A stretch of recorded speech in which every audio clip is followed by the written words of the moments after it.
Ladies and gentlemen, how you doing? Dimitri here. In today's video, we're going to be going... Holy shit, my street's a highway today.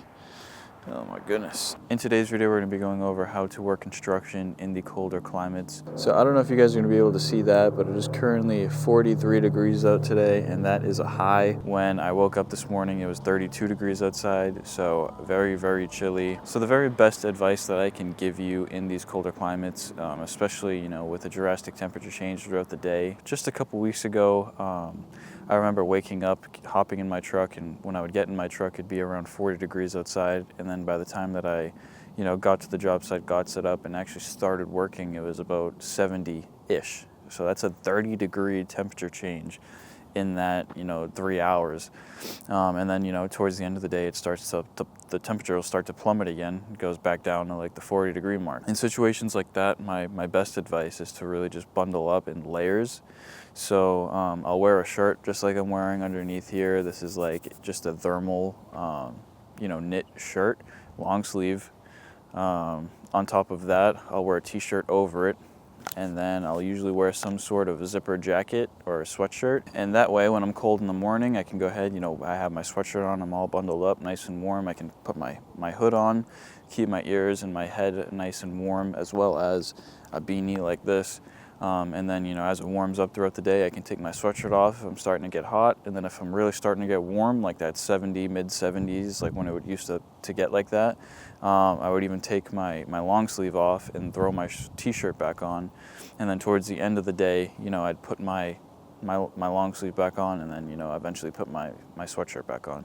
So that's been huge for me, especially in the middle of the temperature change, like right as it starts, because that's the drastic temperatures that you usually get, especially where I'm from. So depending on, if it's going to be a 30, peak 40 day, I'll wear something like this. If I'm going to be outside, working outside all day, I don't want my legs to get cold, I'll probably wear like long johns or a base layer under my jeans. I'm not today, just because I did a lot of driving, not so much physically working outside. And then for this is like a really heavy, like furry fleece sweatshirt. I absolutely love these things. They're somewhat wind resistant. And then underneath I have that thermal long sleeve shirt on. Now if it were really cold out, I'd probably have a t-shirt on too on top of that, or like a tank top on underneath this, depending on how cold it really is and what I'm doing.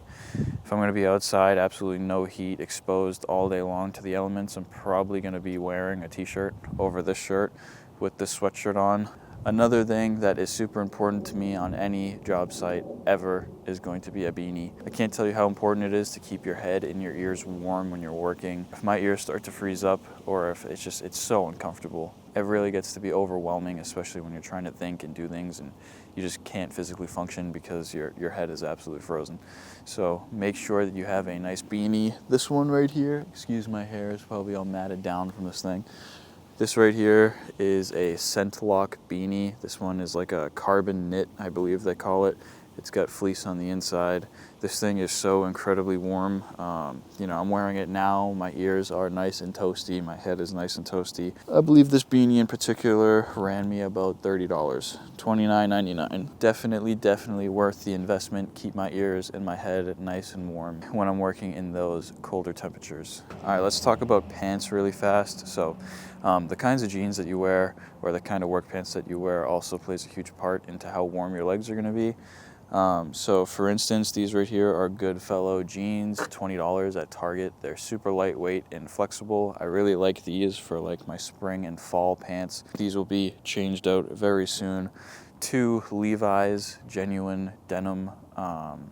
Those are just, they're heavier denim to keep your legs a little bit more warm, and I get them in the straight cut so that I can wear my base layers underneath them and still have plenty of room to move my legs and not feel like my pants are too tight.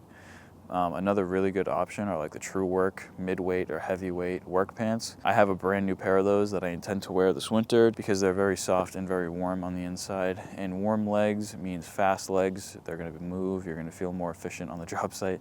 And that is super important as well. One thing I'd also like to mention is when it's extremely cold out, I'll always carry a pair of gloves on me. Now they don't have to be super thick or like winter gloves. They just have to be, your regular, these are Milwaukee work gloves, the cut resistant ones. I think these are like, let me see what these are. level 1 cut resistant gloves. They're the thinnest ones that they make. And one of the reasons why I carry these with me is not so much for the cut protection. I mean, yeah, it's nice. I have this weird issue where I like the dexterity in my hands. I would rather get a couple cuts and scratches on my hands than wear gloves. If I'm doing demo or working with sharp materials, obviously I'm going to be wearing gloves. But when it's cold out, I'll always have these things on, especially in the morning when my hands are a little frosty and a little gelled up and slow. I'll put these on, just to get my hands, just to take the chill out and warm up my hands a little bit, keep them in my pockets, get the blood flowing. But another reason why I will always have these is because if I'm, working early in the morning, I'm doing whatever I'm doing. If I'm using any hand tools that are just straight up steel or like aluminum or metal, anything like that, these will suck the heat right out of your hands and make it really hard to work. And then all of a sudden you can't feel them, your hands are numb, and you're really slow and you have to keep them in your pockets every 10 seconds. So when you're wearing gloves like these, they just take that initial shock out of the, holding on to a bare metal tool in the extreme cold. That'll just completely freeze up your hands. It'll make them junk. All right, guys, so that is pretty much going to wrap up the video. I just wanted to cover a few of those things here, share some of my experience and what I've learned over the years working in colder weather, and just figured, it might help some of you guys out too. So that's going to wrap up the video. Thank you so much for watching. We'll catch you in the next one, guys.